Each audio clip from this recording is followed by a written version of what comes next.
देखिए, आज से C++ स्टार्ट कर रहे हैं हम लोग, और C++ और C में जो बेसिक डिफरेंस है पहले उनके बारे में समझ लेता हूँ। C प्रोग्रामिंग लैंग्वेज में बहुत सारी कमियां थी, जैसे UPS के कंसेप्ट सपोर्ट नहीं करता था C, तो C++ बनाई, है ना। और C++ से और ज़्यादा इजी प्रोग्रामिंग लैंग्वेज, मतलब आसान है। सेम वही सारी चीज़ें रहेगी, जैसे C का कोड दिखाता हूँ आपको। ये C का कोड है, एक बेसिक C का कोड है ये सब हटाकर मैं यहाँ पर नॉर्मल एक प्रिंटफ चला देता हूँ, हेलो वर्ल्ड। ऐसा ही रहने वाला है C++ का कोड, लेकिन कुछ चीज़ें चेंज होगी। एक तो UPS के कंसेप्ट ऐड हो जाएंगे, C++ में UPS के कंसेप्ट आने वाले हैं, और उसके साथ साथ जो ये प्रिंटफ करने का तरीका है ये चेंज हो जाएगा। प्रिंट वहाँ पर भी करेंगे हम, लेकिन उसका तरीका चेंज हो जाएगा। C++ में Cout यूज होता है, ठीक है। और यहाँ पर आप जो भी लिखोगे, जैसे मैंने ये लिखा हेलो ऑल, तो ये आउटपुट कर देगा Cout, ये तरीका होता है, ठीक है। ऐसे ही अगर इनपुट लेना है तो C में क्या यूज होता है, स्कैनफ फंक्शन यूज होता है, जिसमें हम लोग फॉर्मेट स्पेसिफायर देते हैं और जो भी वेरिएबल का यूज करना है वो करके हम स्कैन करते हैं, ठीक है। और ऐसे ही C++ में Cin का यूज होगा, Cin। और ये जो ऑपरेटर्स हैं, जैसे ये और ये दोनों देखो डिफरेंट है। Cout में ऐसे लिखना है और Cin में ऐसे लिखना है, तो इनको क्या कहते हैं। Cout में इसको ऐसे लिखा है, मतलब इसको बोलते हैं इंसर्शन ऑपरेटर, ठीक है। ये इंसर्शन है, ठीक है, और ये एक्सट्रैक्शन है, ठीक। ऐसे करके हम लोग Cin भी कर सकते हैं और Cout भी कर सकते हैं। इन मतलब इनपुट और आउट मतलब आउटपुट। आउटपुट करने के लिए Cout यूज किया, इनपुट करने के लिए Cin यूज किया। इसके अलावा डिफरेंस है कि C में हम यूज करते हैं फॉर्मेट स्पेसिफायर का, करते हैं ना। C में हम लोग यूज करते हैं फॉर्मेट स्पेसिफायर का। जैसे अगर मुझे किसी इंटीजर को प्रिंट करना है तो मैं %t का यूज करता हूँ, ऐसे %t मुझे प्रिंटफ में लिखना पड़ता है, ठीक है। जैसे अगर मुझे किसी वेरिएबल, जैसे फॉर एग्जांपल मेरे पास यहाँ पर एक इंट एज वेरिएबल है जिसकी एज है 10, इसको अगर मुझे प्रिंट करना है तो मुझे यहाँ पर प्रिंटफ फंक्शन के अंदर %t यूज करना पड़ेगा, एंड देन मैं उस वेरिएबल को कॉल कर सकता हूँ, मतलब तभी ये वेरिएबल प्रिंट हो सकता है, नहीं तो नहीं होगा। अब C++ में ये झंझट नहीं है। C++ में फॉर्मेट स्पेसिफायर वाला रोल खत्म हो जाता है। वहाँ पर डायरेक्ट आप Cout लिखेंगे, इंसर्शन ऑपरेटर लिखेंगे और फिर एज लिखेंगे तो आउटपुट आ जाएगा। अभी एक C++ की बेसिक फाइल बनाते हैं अपन, और उस फाइल के अंदर एक सिंपल सा कोड भी लिखकर देखते हैं कैसे कोड चलता है, ठीक है। C++ की फाइल है तो हमारी फाइल का एक्सटेंशन क्या होगा, CPP। अभी तक हमारी फाइल का एक्सटेंशन क्या था, .c, क्योंकि .c फाइल थी। अब C++ फाइल है तो .cpp, ठीक है। अब यहाँ पर फाइल का नाम कुछ भी रख सकते हो, सारे रूल्स सेम है। मैंने यहाँ पे दे दिया फर्स्ट .cpp, और मैंने सिंपल ये प्लेन टेक्स्ट हटाकर यहाँ से सिलेक्ट कर दिया C++, एंड अपना फोल्डर ध्यान रखो डेस्कटॉप के अंदर C लर्न के अंदर मैंने ये फोल्डर के अंदर ही फाइल सेव कर रखी है। सिंपल, ये हमारी C++ की फाइल हो गई। और VS कोड यहाँ पे दिखा भी रहा है कि ये फाइल किस टाइप की है, C++ है। ये कैसी फाइल है, C फाइल। अब इसमें भी जो हेडर फाइल लाइब्रेरी है इंक्लूड करना पड़ेगा, इंट मेन होगा, रिटर्न 0 होगा, सब कुछ होगा, ठीक है। ये एक बेसिक सा कोड है जो C++ के अंदर है। इसमें भी हमने इंक्लूड किया हुआ है हेडर फाइल लाइब्रेरी को, IOStream, IO मतलब इनपुट आउटपुट स्ट्रीम, इसको इंक्लूड किया है, तभी हम इस ऑब्जेक्ट को यूज कर सकते हैं Cout, ठीक है। इसके बाद मैंने यहाँ पे लिखा हुआ है यूजिंग नेम स्पेस std क्या है, एक स्टैंडर्ड नेम स्पेस हम लोग बना रहे हैं। अब इसको बनाने का कारण क्या है, अगर मैं ये नहीं बनाता हूँ तो Cout को डायरेक्ट ऐसे यूज नहीं कर सकता, ठीक है। अगर मैं ये नहीं रखता हूँ, यूजिंग नेम स्पेस नहीं रखा मैंने, तो मुझे Cout को यूज करना है। अब मुझे लिखना पड़ेगा हर बार std स्कोप रिजोल्यूशन Cout, हर बार ऐसा लिखना पड़ेगा, तब चलेगा। इसलिए हम लोग बार बार ये, जैसे मेरे को अगर 10 बार Cout करने का काम पड़ गया तो बार बार मुझे ये लिखना पड़ेगा std स्कोप रिजोल्यूशन Cout, ऐसे लिखना पड़ेगा। फिर इंसर्शन ऑपरेटर यहाँ पे लिखना पड़ेगा हेलो ऑल, या जो भी मुझे प्रिंट करना है ये लिखना पड़ेगा, तो बार बार मुझे std ना लिखना पड़े, इसलिए हम लोग यहाँ पर एक बार यूजिंग नेम स्पेस std ये लिख लेते हैं। तो फिर मुझे ये लिखने की जरूरत नहीं है, मैं डायरेक्ट भी सी आउट को यूज कर सकता हूँ। दैट्स इट, इसलिए हमने यहाँ पर नेम स्पेस का यूज कर रखा है। उसके बाद सिंपल यहाँ पर देखेंगे सी आउट हो रखा है, ये भी सी आउट हो रखा है, देन रिटर्न 0 हो रखा है। अब यहाँ पर भी सेम जो वाइट स्पेस होती है C++ भी उसको इग्नोर करता है, मतलब दो सी आउट मैंने 1 by 1 लगा रखे हैं, तो ये दोनों सी आउट एक ही लाइन में आने वाले हैं। देखते हैं एक ही लाइन में आते हैं कि नहीं आते हैं, वो देखते हैं पहले। ठीक है, एक लाइन में नहीं आएंगे वो, टर्मिनल पे आते हैं, न्यू टर्मिनल पे आते हैं, और यहाँ पर मैं अब कोड चलाता हूँ। तो मेरे को कोड चलाना है तो मुझे लिखना पड़ेगा GPP या फिर G++, और फाइल का नाम क्या नाम है फाइल का, first.cpp। एंटर करेंगे, एग्जीक्यूट हो गया ./a.exe एंड दैट्स इट। ये आउटपुट आ गया। अभी एक ही लाइन में हमारा आउटपुट आया है। ठीक है, आगे जाके आपको समझ में आएगा कि इसको मल्टीपल लाइन में कैसे शिफ्ट कर सकते हैं। अभी देखो एक सिंपल सा तरीका जो आप लोगों को पहले से पता है, जो सी में यूज होता था, वो होता था \n। यूज कर सकते हो, यहाँ पर भी \n का इस्तेमाल कर सकते हो, लाइक दिस। अभी आउटपुट हमको दो अलग अलग लाइन में आया है, ये कर सकते हो। लेकिन इसके अलावा भी एक तरीका होता है जिसमें हम सी आउट के फीचर्स को चेंज कर सकते हैं कि ये हर नई लाइन को नई लाइन पे ही शिफ्ट करें। देखेंगे फ्यूचर। अभी मैं CLS करता हूँ। अभी सिंपल सा कोड है कि जैसा सी में कोड था वैसे ही C++ में है, सिर्फ यहाँ पर आउटपुट करने का तरीका चेंज हुआ है, और हमने ऊपर हेडर फाइल लाइब्रेरी में IOStream को इंक्लूड कर रखा है। ठीक है, और यूजिंग नेम स्पेस ऐड किया हुआ क्योंकि सी आउट को हमें डायरेक्ट यूज करना है।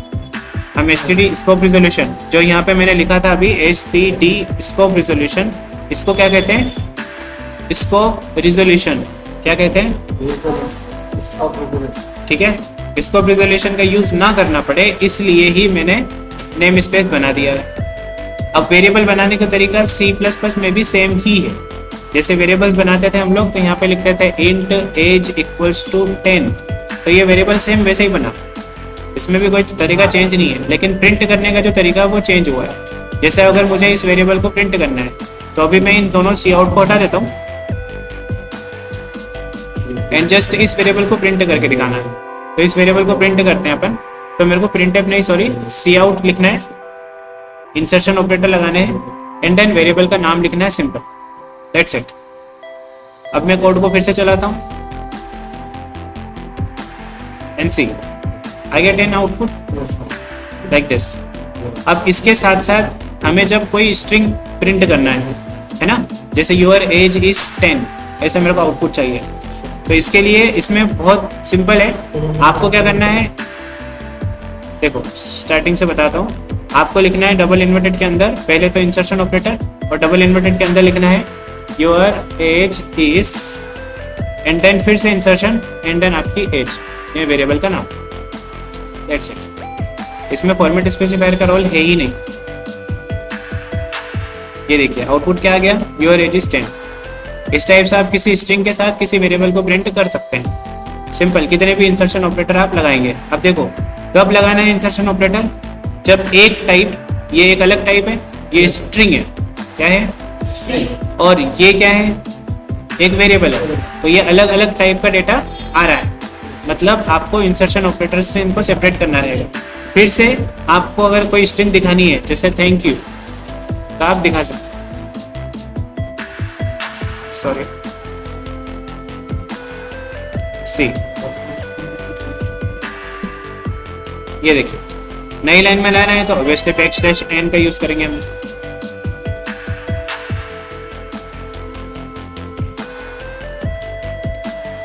Like this. अब ये जो स्पेस आ रही है यहाँ पे, इसका मतलब ये है कि हमने यहाँ पर भी स्पेस दे रखी है। सेव करके फाइल को एग्जीक्यूट करेंगे, दैट्स इट, क्लियर।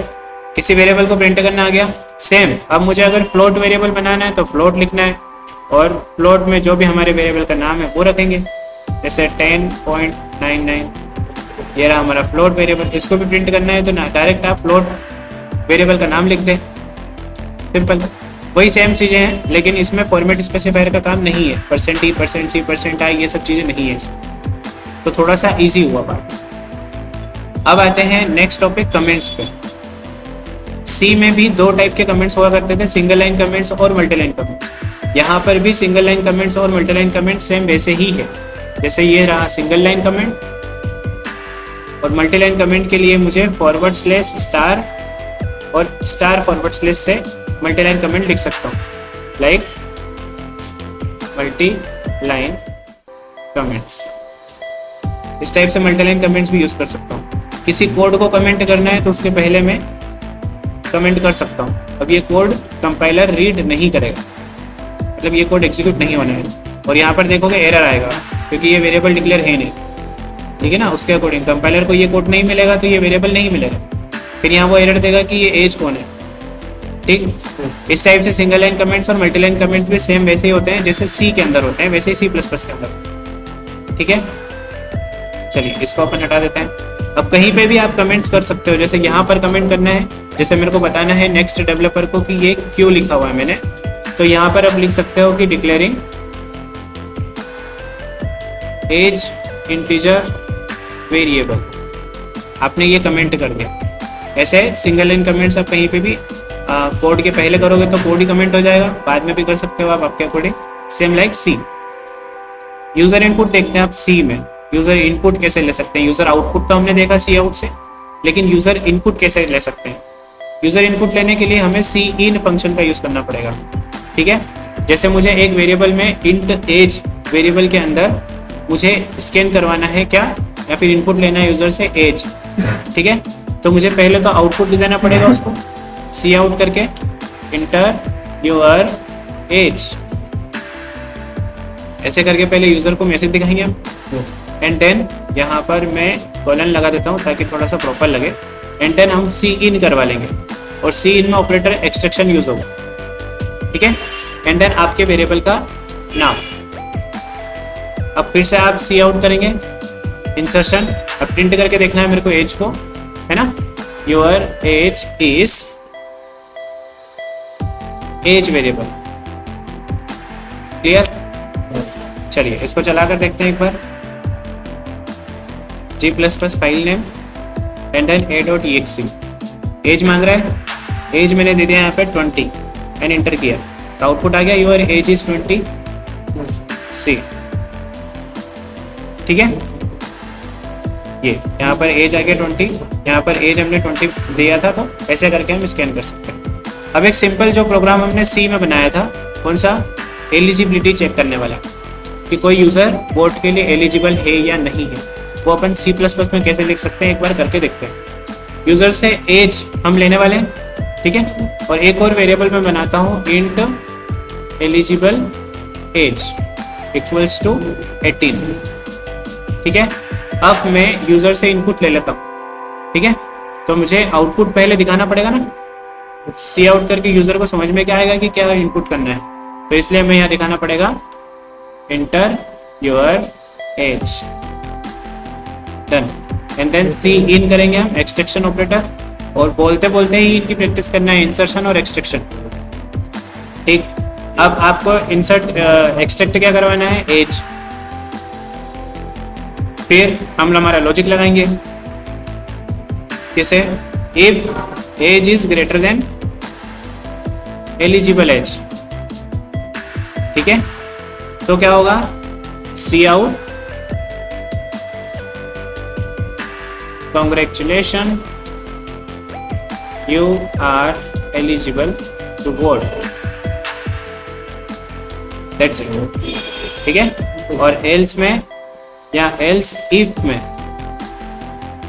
हम क्या चेक करने वाले हैं, age is less than eligible age,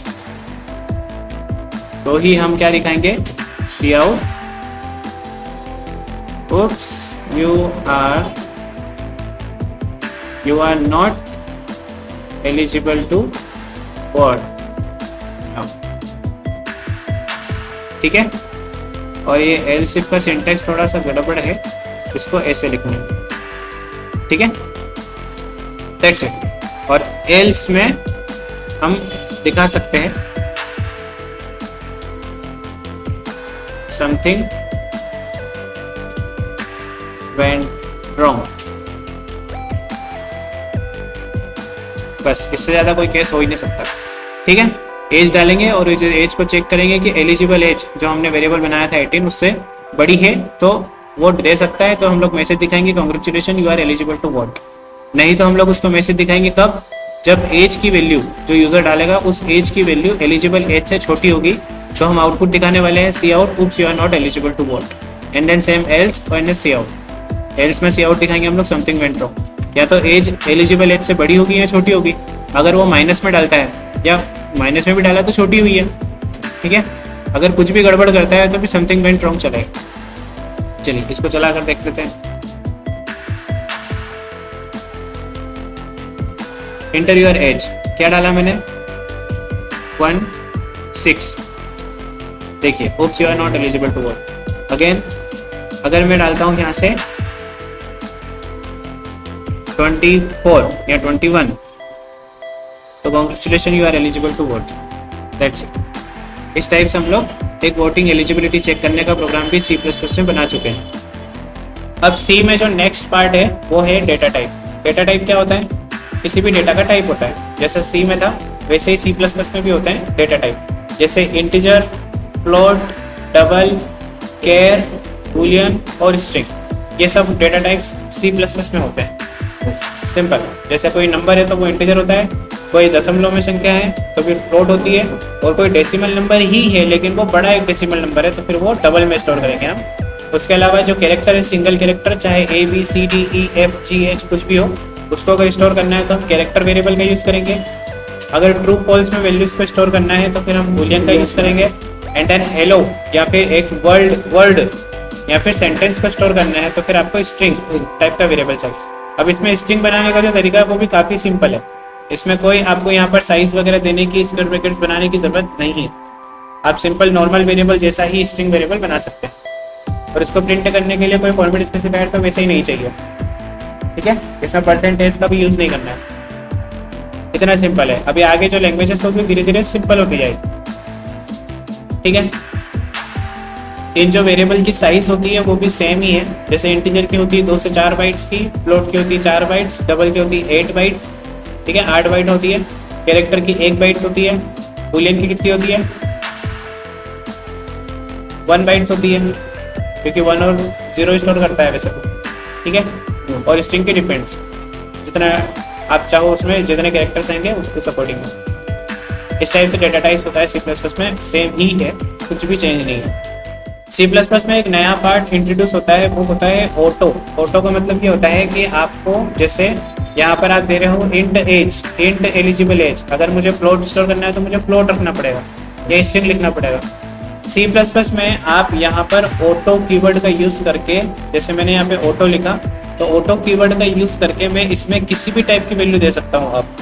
अब चाहे मुझे इसमें स्ट्रिंग देना है, चाहे मुझे इसमें फ्लोट देना है, चाहे मुझे इसमें कुछ भी देना है, चाहे मैं इसमें कैरेक्टर स्टोर कर सकता हूँ लाइक दिस। अब उसको कोई प्रॉब्लम नहीं है, ऑटोमेटिक आइडेंटिफाई कर लेगा किस टाइप का डेटा आने वाला है। ठीक है, इस टाइप से हम लोग ऑटो कीवर्ड का यूज़ करके किसी वेरिएबल को डिक्लेयर कर सकते हैं। मतलब ऑटो लगा दिया मैंने तो वो ऑटोमेटिक आइडेंटिफाई कर लेगा किस प्रकार का डेटा या किस टाइप का डेटा आ रहा। जैसे ये कैरेक्टर आया है तो वो ऑटोमेटिक कैरेक्टर आइडेंटिफाई करेगा। अगर मैंने स्ट्रिंग रखा हुआ है तो वो स्ट्रिंग आइडेंटिफाई कर लेगा। अगर मैंने इंटीजर रखा हुआ है तो इंटीजर आइडेंटिफाई करेगा, एंड सो ऑन। C में जो ऑपरेटर्स होते हैं वो भी सेम, C++ में जो ऑपरेटर्स होते हैं वो भी सेम ही होते हैं। जैसे C में थे वही C++ में ऑपरेटर्स मिलेंगे। अर्थमेटिक, लॉजिकल, असाइनमेंट्स, वो सारे ऑपरेटर्स आपको मिलने वाले हैं। सेम वही plus minus, multiply, divide, and, और, नॉट, एक्सऑर, ये सब मिलने वाले हैं। सेम के सेम वही के सारे ऑपरेटर्स हैं, इसमें भी कुछ भी चेंज नहीं है, सेम टू सेम वैसे ही है। ये कुछ ऑपरेटर्स मिलते हैं C++ में भी सेम। अर्थमेटिक ऑपरेटर्स होते हैं जिसमें प्लस माइनस मल्टीप्लाई डिवाइड होता है। असाइनमेंट ऑपरेटर होता है जिसमें वेरिएबल्स में वैल्यूज असाइन करना है, जैसे प्लस करके असाइन करना, मल्टीप्लाई करके असाइन करना, माइनस करके, डिवाइड करके, मॉड्यूल करके, या फिर डायरेक्ट असाइन करना। तो असाइनमेंट ऑपरेटर्स में ये सारे असाइनमेंट ऑपरेटर्स आते हैं। कंपेरिजन ऑपरेटर्स में होते हैं greater than, less than, equals to, not equals to, ये सब कंपेरिजन ऑपरेटर के अंदर आते हैं। लॉजिकल ऑपरेटर्स में एंड और नॉट वगैरह आते हैं। बिटवाइज ऑपरेटर में किसी भी वैल्यू की बिट्स को हम लोग कंपेयर कर सकते हैं, जैसे वो उसका उसका मशीन या फिर बाइनरी नंबर जो भी होता है उस फॉर्म में, जैसे मैंने लिखा 7, तो 7 का जो बाइनरी फॉर्म होता है उसको कंपेयर कर सकते हैं हम लोग bitwise operators like this. In operator में एक सबसे इम्पोर्टेंट बात है वो है प्रेजेंट टेंस वाली, है ना। प्रेजेंट टेंस क्या होता है, वही हमारा जो बोर्ड मास होता है मैथ्स में, वही जो होता है वो प्रेजेंट टेंस होता है। मतलब पहले क्या होना है, पहले ब्रैकेट्स ऑन होंगे, फिर ऑपरेटर्स ऑन होंगे, और इस टाइप से। C++ में भी मैथ्स के कुछ फंक्शंस मिलते हैं। अब उन मैथ्स फंक्शन को यूज़ करना है हमें, तो हमें पहले C मैथ को इंक्लूड करना पड़ेगा, और उसके बाद हम अगर फॉर एग्जांपल स्क्वायर रूट निकालना है मुझे, तो SQRT प्री डिफाइंड फंक्शन है, इसका यूज़ कर सकता हूँ मैं। सेम राउंड निकालना है तो इसका राउंड फंक्शन निकाल सकता हूँ। अगर log of 2 निकालना है तो मुझे log of 2 मतलब लॉगरिथम ऑफ 2 भी निकाल सकता हूँ। तो ऐसे और भी मैथ्स के फंक्शंस मिलते हैं C++ में भी, सेम जैसे C में मिलते हैं वैसे ही C++ के अंदर भी हमें मिलते हैं। आप मैथ प्री डिफाइंड फंक्शंस का भी इस्तेमाल कर सकते हो C++ में भी, सेम लाइक C। लास्ट हमने अभी देखा था if else का इस्तेमाल करना, तो if else सेम एग्जैक्ट वैसे ही होते हैं जैसे C के अंदर होते हैं। इसमें कुछ भी सिंटैक्स चेंज नहीं है।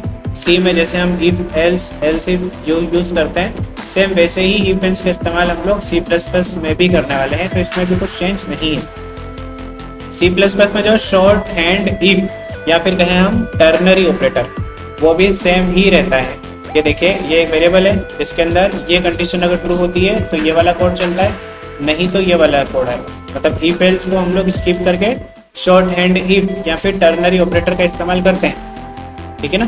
तो इस टाइप से हम लोग ये कोड लगा सकते हैं, सेम वैसे ही जैसे C के अंदर था टर्नरी ऑपरेटर या फिर शॉर्ट हैंड if, वैसा ही हम लोग यहाँ पर C++ में भी इस्तेमाल कर सकते हैं। नेस्टेड if वाला कंसेप्ट भी C++ में सेम वैसा ही है जैसा C में था, ठीक है। if के अंदर if लगा सकते हो, मल्टीपल if लगा सकते हो। सेम नेस्टेड लूप वाला भी कंसेप्ट सेम ही है, लूप्स भी इसमें लगभग सेम ही है, दिखाते हैं। लूप से पहले स्विच वाला पार्ट समझ लेते हैं, तो स्विच भी एकदम सेम ही मिलेगा आपको, सिर्फ वेरिएबल डिक्लेरेशन प्रिंट करने का तरीका यही चेंज हो रहा है, बाकी कुछ भी चेंज नहीं हो रहा है इसमें, ठीक है। तो स्विच केस भी सेम वैसे ही जैसे C के अंदर है। मतलब C अगर अच्छे से कर लिया अपन ने तो C++ बहुत बड़ा टर्म नहीं है। मतलब आपको सिंपल लूप वगैरह ही पढ़ने हैं और कुछ भी नहीं करना है, सिर्फ लूप ही इसमें एडिशनल पार्ट ऐड होगा, बाकी इसके अलावा कुछ भी पार्ट ऐड नहीं हो रहा है। लूप नहीं, OOPS OOPS object oriented programming structure, ये ही सिस्टम जो है वही ऐड होने वाला है C++ में, जो C में नहीं होता है। बाकी तो सब चीज़ें होती है, लूप तो ऑलरेडी C में भी है, C++ में भी है। देखिए, जो लूप्स होते हैं C++ में वो भी सेम ही वैसे ही होते हैं जैसे C में होते हैं, कुछ भी चेंज नहीं है, सिंटेक्स सेम टू सेम है।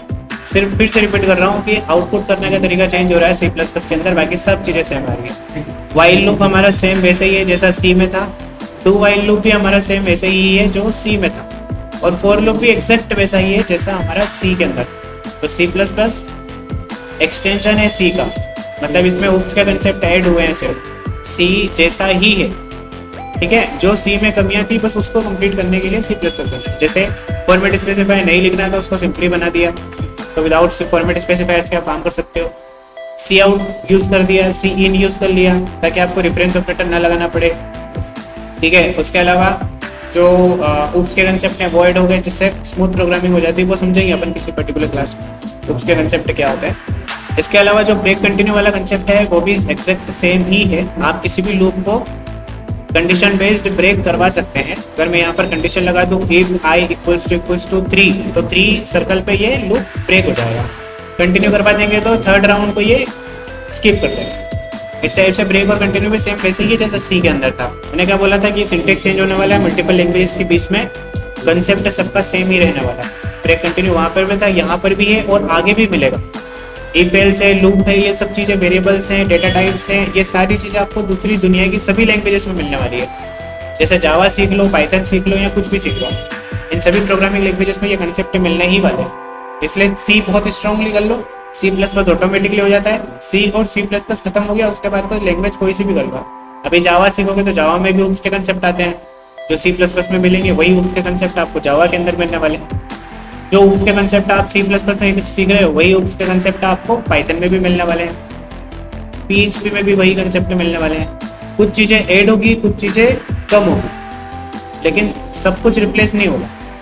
उप्स के कंसेप्ट में ये सब चीज़ें होती है। ठीक है, कोई लैंग्वेज कोई पार्ट सपोर्ट करती है, कोई लैंग्वेज कोई पार्ट सपोर्ट नहीं करती है, सिर्फ इतना सा डिफरेंस रहेगा, बाकी सब चेंज नहीं होने वाले। तो उप्स के कंसेप्ट हमने 100% लेके चले तो 80% उप्स के कंसेप्ट हमारे काम आएंगे सी में, C++ में जो हमने उप्स के कंसेप्ट सीखे हैं C++ के अंदर, वही उप्स का कंसेप्ट आपके बाकी लैंग्वेजेस के अंदर काम आने वाला। इसलिए अभी जो उप्स के कंसेप्ट सीखेंगे वो भी अच्छे से समझना है। अब कुछ पार्ट्स और जैसे एरे, एनम, स्ट्रक्चर्स और फंक्शंस, ये पार्ट बचे हुए हैं, वो हम लोग किसी अगली क्लास में करेंगे। एंड देन उसके बाद एक और क्लास क्रिएट होगी सेपरेट, जो कि होगी उप्स के कंसेप्ट के लिए, और शायद 2-3 क्लास उसके लिए क्रिएट होगी, क्योंकि वो एकदम प्रॉपर डिटेल्ड उप्स के कंसेप्ट सीखने पड़ेंगे, तब जाके ही C++ में हम उप्स के कंसेप्ट सीख पाएंगे और चला पाएंगे। Thank you.